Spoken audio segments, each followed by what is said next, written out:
Assalamualaikum warahmatullahi wabarakatuh. Di balik keagungan Al-Quran yang menjadi petunjuk bagi umat Islam sepanjang masa, terdapat banyak rahasia tersembunyi dalam setiap kalimatnya. Al-Quran mengisahkan berbagai tokoh sebagai pelajaran, dan di antara tokoh-tokoh tersebut terdapat beberapa sosok misterius yang mencuri perhatian. Pertama, kisah lelaki yang dimatikan selama 100 tahun. Salah satu kisah menakjubkan dalam Al-Quran adalah tentang seorang pemuda soleh yang bernama Uzair yang dimatikan selama 100 tahun dan kemudian dihidupkan kembali. Kisah ini menggambarkan kekuasaan Allah dalam menghidupkan dan mematikan. Dalam surat Al-Baqarah ayat 259 Allah berfirman, atau seperti orang yang melewati suatu negeri yang bangunan-bangunannya telah roboh menutupi reruntuhan atap-atapnya. Dia berkata, bagaimana Allah menghidupkan kembali negeri ini setelah kehancurannya? Lalu Allah mematikannya selama 100 tahun, kemudian membangkitkannya kembali. Dia Allah bertanya, berapa lama engkau tinggal di sini? Dia menjawab, aku tinggal di sini sehari atau setengah hari. Allah berfirman, sebenarnya engkau telah tinggal selama 100 tahun. Lihatlah makanan dan minumanmu yang belum berubah, tetapi lihatlah keledaimu yang telah menjadi tulang belulang. Dan kami menjadikanmu sebagai tanda kekuasaan kami bagi manusia. Lihatlah tulang belulang keledai itu, bagaimana kami menyusunnya kembali. Kemudian kami membalutnya dengan daging sehingga hidup kembali. Maka ketika telah nyata baginya, dia pun berkata, aku mengetahui bahwa Allah Maha Kuasa atas segala sesuatu. Kisah lengkap Uzair juga tertulis dalam berbagai riwayat. Kisah tersebut juga diceritakan dalam buku Ia Hidup Kembali Setelah Mati 100 Tahun. Kisah-kisah haru yang mempertebal iman oleh Ustadz Ahmad Zaki Al-Syafa. Cerita bermula saat Uzair pulang kampung dari perjalanannya mengembara. Saat itu, dia melewati sebuah bangunan yang sudah rusak. Kemudian dia memutuskan untuk masuk ke dalam bangunan tersebut untuk beristirahat. Uzair masuk ke dalam bangunan tersebut sambil menunggangi keledainya. Dia lalu turun dari keledai, kemudian memeras anggur dan meletakkannya di dalam bejana.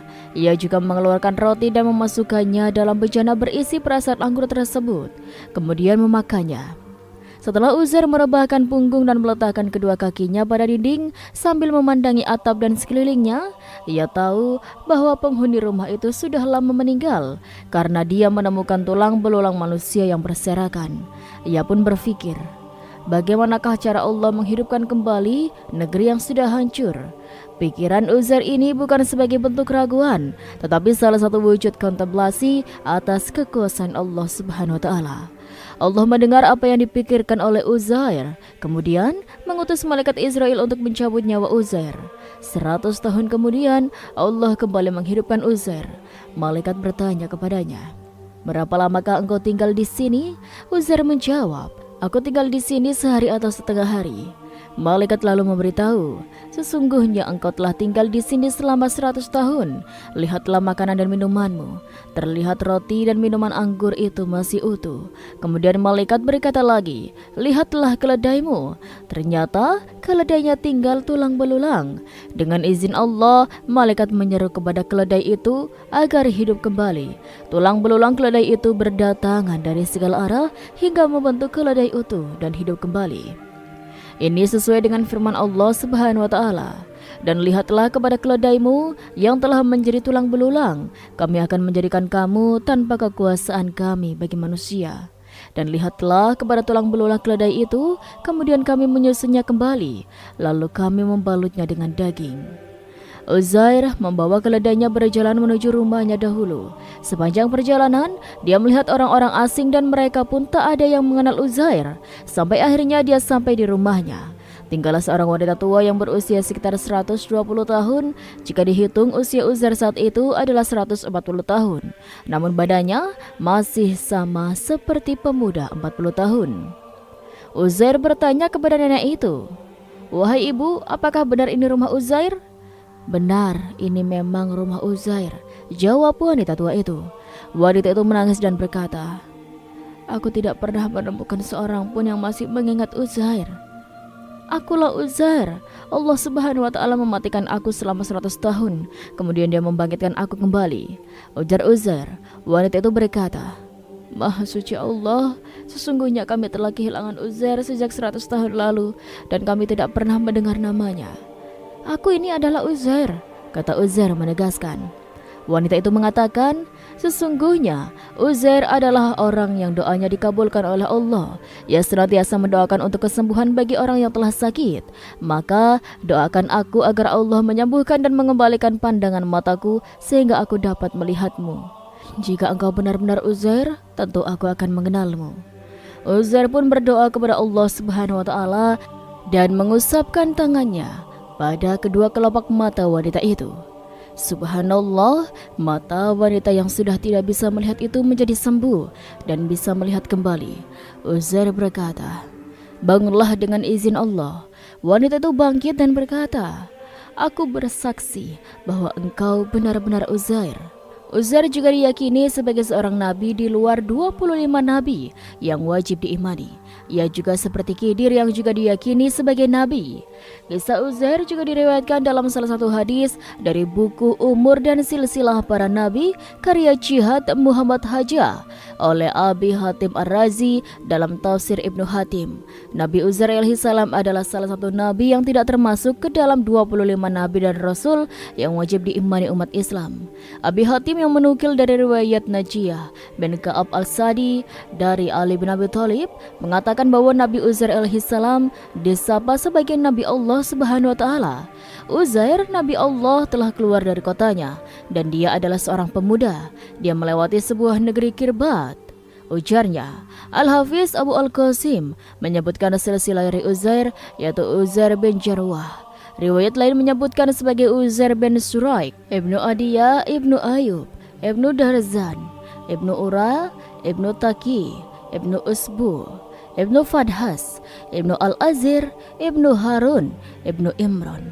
Ada riwayat yang menyebutkan bahwa makamnya berada di Damaskus. 2. Pemindahan singgasana Ratu Balqis. Kisah lainnya adalah tentang pemindahan singgasana Ratu Balqis dari kerajaan Sabah ke istana Nabi Sulaiman alaihissalam dalam sekejap mata. Saat memindahkan singgasana Ratu Balqis ini terdapat dalam Al-Quran surat An-Naml. Kisah Nabi Sulaiman memindahkan singgasana Ratu Balqis ini berawal dari kabar yang dibawa burung hudhud kala itu. Burung hudhud membawa kabar bahwa ada kerajaan bernama Sabah yang dipimpin oleh seorang ratu bernama Balqis. Kendati kerajaan tersebut makmur, raja dan pemimpinnya diketahui menyembah matahari. Melalui burung hudhud, Nabi Sulaiman lantas mengirimkan surat untuk Ratu Balqis dan pengikutnya. Surat tersebut berisi larangan untuk bersikap sombong dan memerintahkan sang ratu datang berserah diri.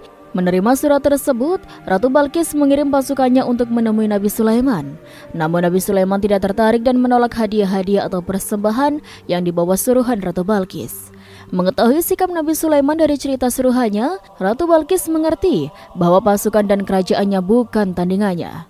Dari hasil berunding dengan penasihat, Ratu Balqis akhirnya memutuskan untuk menghadap langsung Nabi Sulaiman. Nabi Sulaiman kemudian memerintahkan pasukannya untuk menunjukkan bukti kekuasaan Allah Subhanahu wa taala. Nabi Sulaiman memerintahkan pasukannya untuk memindahkan singgasana Ratu Balqis ke istananya. Dalam surat An-Naml ayat 39, seorang jin bernama Ifrit bersedia memindahkan singgasana sang ratu sebelum Nabi Sulaiman bangkit dari duduknya. Ifrit dari golongan jin berkata, "Akulah yang akan membawanya kepadamu sebelum engkau berdiri dari singgasanamu. Sesungguhnya aku benar-benar kuat lagi dapat dipercaya." Quran surat An-Naml ayat 39. Namun dalam surat An-Naml ayat 40, ada seorang hamba Allah yang sanggup memindahkan singgasana Ratu Balqis sebelum Nabi Sulaiman berkedip. Seorang yang mempunyai ilmu dari kitab suci berkata, "Aku akan mendatangimu dengan membawa singgasana itu sebelum matamu berkedip." Quran surat An-Naml ayat 40. Masih dalam surat An-Naml ayat 40, Nabi Sulaiman bersyukur kepada Allah Subhanahu wa taala ketika melihat singgasana Ratu Balqis di hadapannya. Ketika Sulaiman melihat singgasana itu ada di hadapannya, dia pun berkata, "Ini termasuk karunia Tuhanku untuk mengujiku, apakah aku bersyukur atau berbuat kufur. Siapa yang bersyukur, maka sesungguhnya dia bersyukur untuk kebaikan dirinya sendiri. Siapa yang berbuat kufur, maka sesungguhnya Tuhanku Maha Kaya lagi Maha Mulia." Quran surat An-Naml ayat 40. Ketika Ratu Balqis tiba di istana Nabi Sulaiman, sang ratu begitu terkejut sebab istana Nabi Sulaiman terlihat begitu mirip dengan istana miliknya di negeri Sabah. Bahkan singgasana yang seharusnya ada di negeri Sabah nampak di istana Nabi Sulaiman. Melihat bukti kekuasaan Allah Subhanahu wa taala di hadapannya, Ratu Balqis akhirnya menyatakan keimanannya dan meninggalkan kebiasaan menyembah matahari. Ketiga, kisah Ashabul Kahfi. Kisah Ashabul Kahfi merupakan kisah para pemuda yang hidup dalam keadaan tertidur selama 309 tahun di gua. Hal ini diceritakan dalam Al-Quran, Surah Al-Kahfi, ayat 9-26. Untuk penjelasan secara singkat kisah Ashabul Kahfi dapat dinukil dari buku kisah-kisah dalam Al-Quran dari Syekh Hamid Ahmad At-Tahir Al-Basyuni. Buku tersebut menjelaskan bahwa kelompok pemuda tersebut adalah kelompok pemuda yang teguh agamanya, sekalipun harus melanggar aturan pemerintahan. Diceritakan kisah ini terjadi sebelum zaman Nabi Muhammad SAW. Bermula dari negeri yang bernama Afasus dengan pemimpin yang kejam dan penyembah berhala bernama Raja Dakyanus. Pasalnya, ia tidak segan membunuh siapapun yang menolak untuk diajak mengikuti perintahnya dalam menyembah berhala. Hingga kabar bahwa ada kumpulan para pemuda yang menolak menaati perintahnya pun terdengar olehnya. Para pemuda tersebut menyebutkan alasan mereka menolak menyembah berhala karena hanya ingin beribadah kepada Allah Subhanahu wa taala. Raja Dakyanus pun tidak tinggal diam dan mulai menawarkan keuntungan bagi mereka, seperti harta hingga jabatan agar mau menyembah berhala. Namun mereka tetap teguh dalam pendiriannya dan menolak semua tawaran menggiurkan sang raja. Keteguhan para pemuda tersebut diceritakan dalam surah Al-Kahfi ayat 13-14. Kami ceritakan kepadamu Muhammad kisah mereka dengan sebenarnya. Sesungguhnya mereka adalah pemuda-pemuda yang beriman kepada Tuhan mereka, dan kami tambahkan petunjuk kepada mereka. Dan kami teguhkan hati mereka ketika mereka berdiri, lalu mereka berkata, Tuhan kami adalah Tuhan langit dan bumi, kami tidak menyeru Tuhan selain Dia. Sungguh, kalau kami berbuat demikian, tentu kami telah mengucapkan perkataan yang sangat jauh dari kebenaran. Singkat cerita, para pemuda Ashabul Kahfi meninggalkan kota tempat mereka tinggal dan bersembunyi di gua untuk mempertahankan keimanannya. Mereka bersembunyi di Gua Rajib yang lokasinya berada di sekitar 8 km dari Amman, Yordania. Di tengah perjalanan menuju gua, mereka bertemu dengan seekor anjing bernama Katmair yang turut mengikuti mereka. Di gua tersebut para pemuda dalam kisah Ashabul Kahfi bisa bebas beribadah kepada Allah sekaligus memohon perlindungan agar terhindar dari kejaran tentara Raja Dakyanus. Atas izin Allah Subhanahu wa taala, Allah pun menutup pendengaran dan penglihatan para pemuda tersebut agar mereka tertidur dalam waktu yang lama. Diceritakan mereka tertidur selama 309 tahun di gua tersebut. Sebagaimana Allah Subhanahu wa taala berfirman dalam surah Al-Kahfi ayat 10-11. Ingatlah Raja Dakyanus dan pasukannya, yakin para pemuda tersebut telah meninggal di dalam gua hingga ratusan tahun terlewati. Allah Subhanahu wa taala membangunkan para pemuda tersebut kala negeri Afasus telah dipimpin oleh raja yang solih dalam surah Al-Kahfi ayat 12. Kemudian kami bangunkan mereka agar kami mengetahui manakah di antara kedua golongan itu yang lebih tepat dalam menghitung berapa lamanya mereka tinggal di dalam gua itu. Ada pendapat yang menyatakan para pemuda tersebut yang dimaksud dalam kelompok Ashabul Kahfi adalah pengikut dari Nabi Isa alaihissalam. Namun, jumlah mereka masih belum diketahui secara pasti antara 5 atau 7 orang.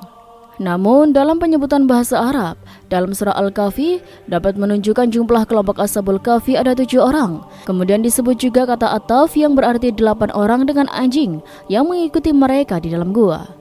Meski masih banyak perbedaan pendapat, menurut buku Cahaya Al-Quran dari M. Fatullah, pada dasarnya, kisah Ashabul Kahfi diceritakan dalam Al-Quran semata-mata juga dapat menunjukkan kekuasaan Allah Subhanahu wa taala, utamanya kuasaan Allah Subhanahu wa taala dalam membangkitkan manusia dan menghidupkannya kembali pada hari kiamat kelak. 4. Lelaki pemberani dalam surat Yasin.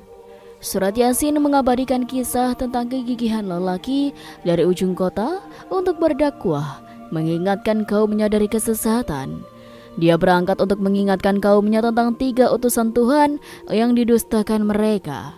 Imam Ibnu Katsir menukilkan dari Ibnu Ishaq menyebutkan mereka bernama Sadik, Saduk, dan Shalom. Dalam riwayat lain disebutkan utusan itu bernama Sam'un, Yohana, dan Bolus atau Paulus. Mereka mendatangi seorang raja di negeri bernama Antakia. Almarhum pakar hadis, almarhum Kiai Haji Ali Mustafa Yakub pernah menjelaskan ayat yang terangkai dalam Quran Surat Yasin ayat 13-32. Mereka memperkenalkan diri kepada warga negara Antakia. Mereka merupakan para dai yang diutus Nabi Isa alaihissalam untuk berdakwah kepada warga Antakia agar menyembah Allah Subhanahu wa taala dan tidak menyekutukannya. Warga Antakia saat itu dipimpin oleh raja bernama Antikas yang menyembah patung. Alih-alih menyambut datangnya seruan dakwah, mereka justru mengancam para utusan Allah Subhanahu wa taala itu. Mereka menjawab, "Sesungguhnya kami bernasib malang karena kamu. Sesungguhnya kamu jika tidak berhenti atau menyeru kami, niscaya kami akan merajam kamu." Dan kamu pasti berkata, "Kemalangan kamu itu adalah karena kamu sendiri. Apakah jika kamu diberi peringatan kamu mengancam kami? Sebenarnya karena Andalah kaum yang melampaui batas." Quran Surat Yasin ayat 18-19. Dalam kondisi itulah lelaki dari ujung kota tersebut datang. Beberapa riwayat mengatakan dialah Habib An-Najjar. Masih mengutip Ibnu Ishaq, Imam Ibnu Katsir mengatakan, Habib adalah seorang tukang tenun yang sakit-sakitan. Dia menderita lepra. Namun dia juga seorang yang dermawan. Separuh dari hasil kerjanya selalu disedekahkan. Habib pun disebut menderita pikiran lurus. Sementara itu, Qatadah mengatakan Habib adalah seorang ahli ibadah yang menghabiskan usianya untuk beribadah di salah satu gua di pinggiran negeri Antakia. Menurut Kiai Haji Ali Mustafa Yakub, Habib berusaha menolong para dai dari ancaman penyiksaan dan pembunuhan. Dia menasihati kaumnya agar mengikuti ajaran dakwah para dai. Lantas Habib mengatakan, "Ikutilah orang-orang yang dalam berdakwah tidak meminta imbalan karena mereka adalah orang-orang yang mendapat petunjuk dari Allah Subhanahu wa taala." Quran Surat Yasin ayat 21. Dalam tafsir Al-Misbah, Profesor Quraisy Shihab menjelaskan, penduduk negeri itu sangat geram mendengar nasihat Habib. Mereka pun melemparnya dengan batu hingga gugur sebagai syahid. Ketika itu, datanglah malaikat menyambut ruhnya sambil berkata, "Masuklah ke surga." Menjawab sambutan malaikat, Habib lantas mengatakan, "Alangkah baiknya sekiranya kaumku mengetahui apa yang menyebabkan Tuhanku mengampuni aku dan menjadikan aku termasuk orang-orang yang dimuliakan." Selain mengandung nilai sejarah, ada banyak hikmah yang bisa kita petik dari kisah Al-Quran di atas. Di antaranya, persiapan mental dalam menjawab tantangan dalam dakwah. Para nabi atau dalam beberapa riwayat disebutkan, utusan Nabi Isa alaihissalam itu menghadapi kaumnya yang menyembah berhala untuk beralih menyembah Allah Subhanahu wa taala.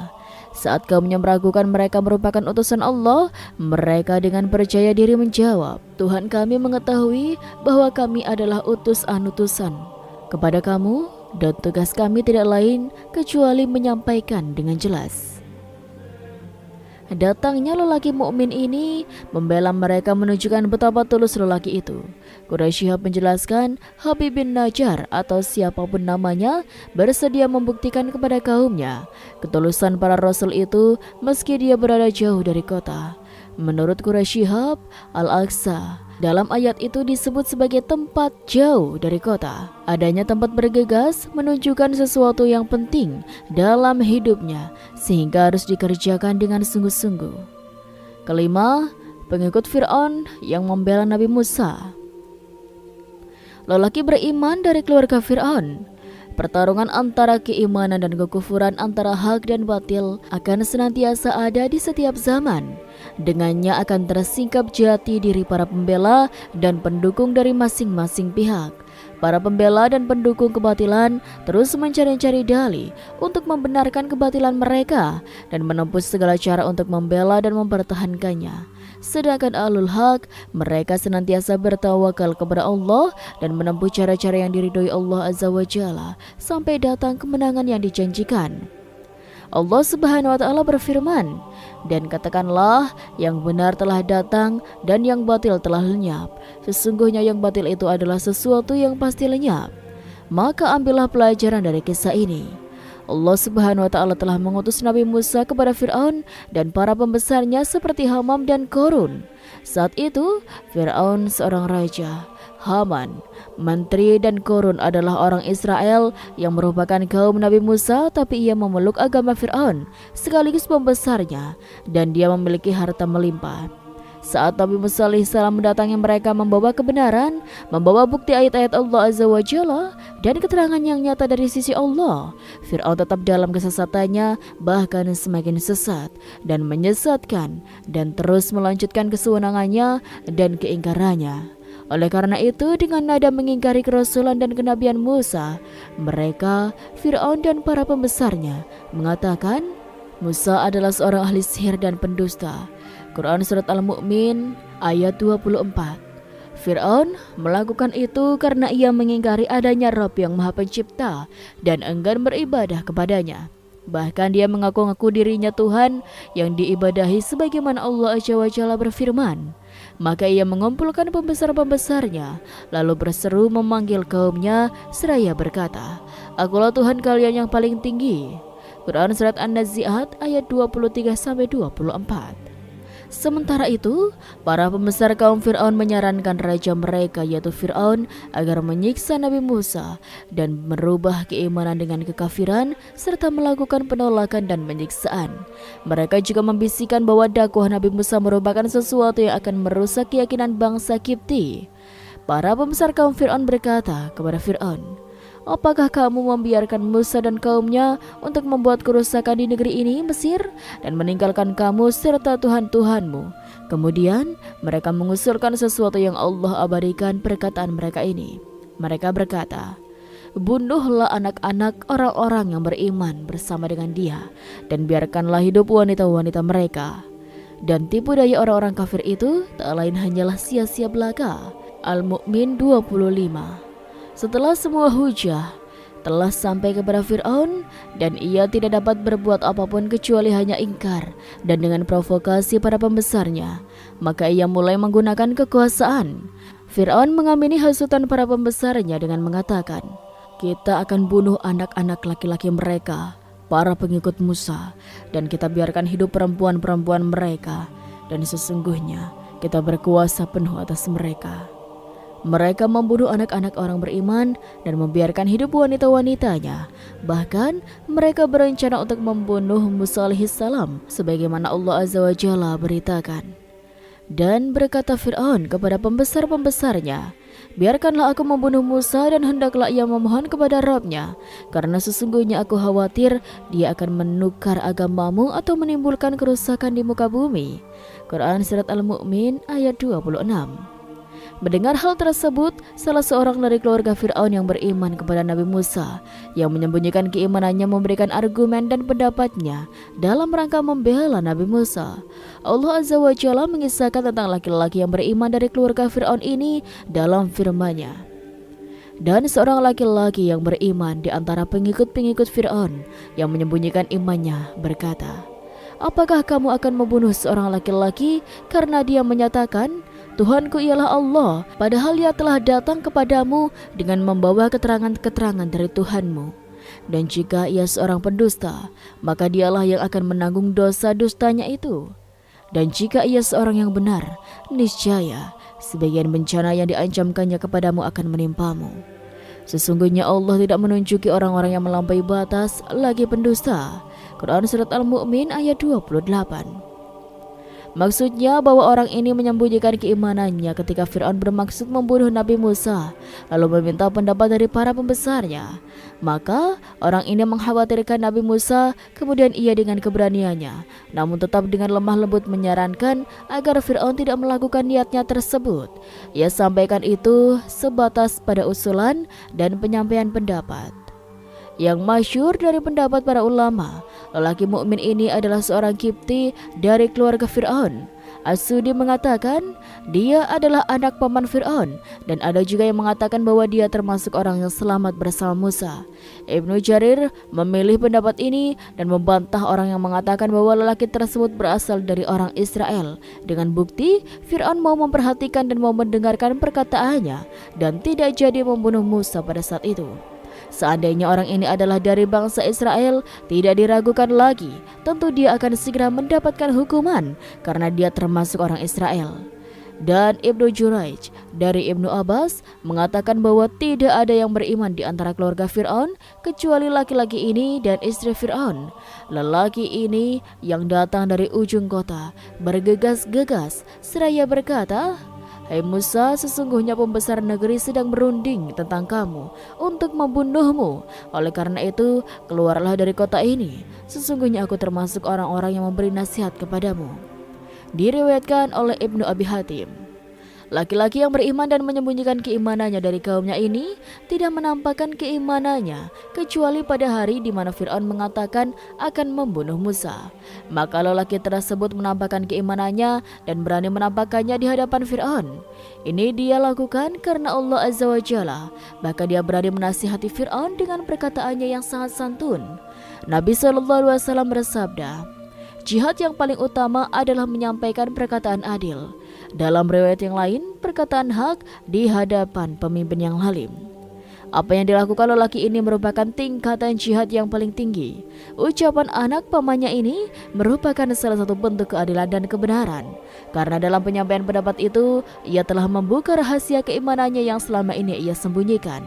Dan seorang laki-laki yang beriman di antara pengikut Fir'aun yang menyembunyikan imannya berkata, "Apakah kamu akan membunuh seorang laki-laki karena dia menyatakan, 'Tuhanku ialah Allah,' padahal dia telah datang kepadamu dengan membawa keterangan-keterangan dari Tuhanmu?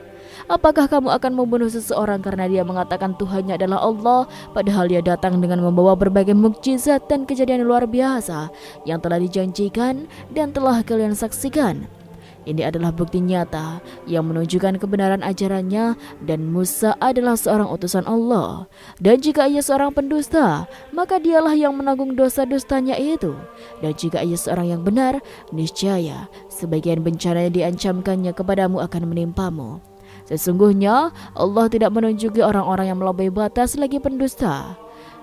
Jika dia pendusta dan engkau membiarkannya tetap hidup, maka engkau akan selamat dan hal itu tidak akan mendatangkan mudarat kepadamu. Jika dia orang yang benar, namun engkau menentangnya, niscaya sebagian bencana yang diancamkan kepadamu akan menimpamu. Tentu kalian tidak ingin mendapatkan sebagian kecil dari azab itu. Lalu, bagaimana jika semua bencana itu menimpa kalian? Ibnu Katsir rahimahullah mengatakan, nasihat seperti ini merupakan perkataan yang diungkapkan dengan nilai kelembutan yang sangat tinggi, kekokohan, dan akal yang sempurna. Hai kaumku, untukmulah kerajaan pada hari ini dengan kekuasaan di muka bumi. Siapakah yang akan menolong kita dari azab Allah jika azab itu menimpa kita? Orang yang beriman dan berakal sempurna itu memberikan nasihat kepada kaumnya.